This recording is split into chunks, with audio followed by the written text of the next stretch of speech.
में ज्यादा से ज्यादा संख्या में बुद्ध गया में आना चाहिए, ऐसा मैं आह्वान करता हूँ। बनते जी, आपकी बातों से ऐसा लग रहा है कि ऑल इंडिया बुद्धिस्ट फोरम के साथ आपके मनमुटाव है और कहीं ना कहीं प्रज्ञाशील बनते जी का नेतृत्व और लामा का नेतृत्व, आकाश लामा का नेतृत्व आप लोग स्वीकार करने के मूड में नहीं है। नहीं, देखिए, आपने जो प्रश्न पूछा है, मैं आकाश लामा से कोई मेरी व्यक्तिगत कोई दुश्मनी नहीं है। मैं भिक्षु ना, मेरी प्रज्ञाशील से भी कोई व्यक्तिगत दुश्मनी है। लेकिन मैं ये जानना चाहता हूँ कि ये 1949 का जो एक्ट रद्द करने के लिए आप 92 से आंदोलन किए और आप वही सचिव बन गए और अभी आकाश लामा के साथ बैठे, उस वक्त आकाश लामा भी तो आंदोलन को दिखाई नहीं दे रहे थे। तो प्रज्ञाशील भत्ते जी ने भी सोचना चाहिए। और आकाश लामा है तो एक लेमैन है, वो लेमैन भिक्षु को कैसे गाइड कर सकता है, लेमैन कैसे भिक्षु को मार्गदर्शन कर सकता है। तो ये भिक्षु संघ है, ये भिक्षु संघ की गनिमा होती है, हमारा अपना चिवर होता है। अभी वो हम लोग देखते सोशल मीडिया पर, आकाश लामा को भी ये सोचना चाहिए कि मैं भिक्षु के बीच में कैसे बैठूं। डॉक्टर बाबा साहब आम्बेडकर ने धर्मांतर किया था, आपको बता रहा हूं। तो डॉक्टर बाबा साहब के धर्मांतर के टाइम 7 भिक्षु थे। बाबा साहब की 8वीं कुर्सी 9वीं कुर्सी लगाई सविता अम्बेडकर के लिए, माता सविता अम्बेडकर के लिए। तो बाबा साहब ने देखा कि 2 कुर्सियां क्यों लगाई ज्यादा, तो बाबा साहब को कहा गया कि बाबा साहब आप भी इसके साथ में बैठेंगे। इतना बड़ा देश का संविधान निर्माता, इस देश में धर्मांतर धम्म क्रांति करने वाला व्यक्ति, महान व्यक्ति, जो भूतो न भविष्य ऐसी धम्म क्रांति करने वाला महान व्यक्ति कहता है कि नहीं, ये मैं त्यागी वस्त्र के साथ नहीं बच सकता हूँ। कितनी प्रज्ञा है। आज आकाश लामा भिक्षु के बीच में बैठकर अपनी मनमर्जी करते हुए देखा है। मैंने स्वयं उसके शांति रैली में था, मैं स्वयं उसके मीटिंग में था और स्वयं मैंने उनको कई बार बोला कि मैनेजमेंट थोड़ा आपका है, आप थोड़ा सुधार लीजिए। लेकिन आकाश लामा की जो हठधर्मी है, अभी आकाश लामा के जो प्रयास है कि इस आंदोलन के माध्यम से मैं हाईलाइट हो, तो मैं ये चाहता हूँ कि ये हाईलाइट होने का बात नहीं है, गंभीरता का विषय, श्रद्धा का विषय।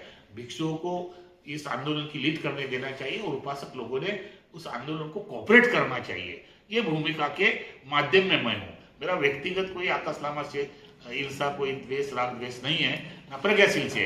मेरा इतना ही सवाल है कि क्या आकाश लामा ने कभी सोचा कि भत्ते प्रज्ञाशील को पूछा है कि भाई आप तो 6 साल तक एक्ट पहले बदलने के लिए आंदोलन किया, फिर आप 6 साल तक उसी एक्ट में क्यों रहे और आज आप उसको लेकर आंदोलन कर रहे हैं। तो लोगों में एक कंफ्यूजन है और कई भिक्षुओं के मुझे ऐसे निवेदन आए कि भत्ते आप भी तो आंदोलनकारी थे, भत्ते प्रज्ञाशील के साथ, भत्ते आनंद जी के साथ। आपको पता है पूरे भारत के राज्य में मैंने जितने अधिवेशन किए उतने शायद किसी भिक्षु ने नहीं किए।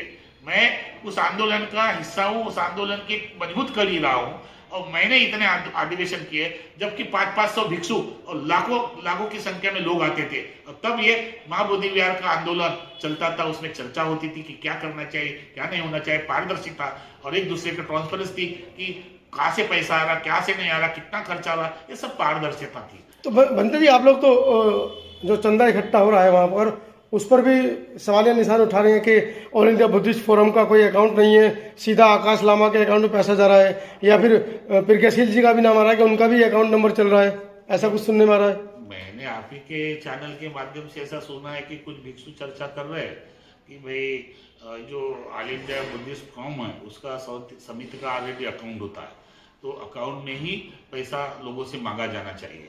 लेकिन मैंने ये सुना है कि ये 3-4 लोगों का पर्सनल अकाउंट लेकर पैसा मांगने का काम हो रहा है, तो इसमें भी लोगों का संधि निर्माण हो रहा है।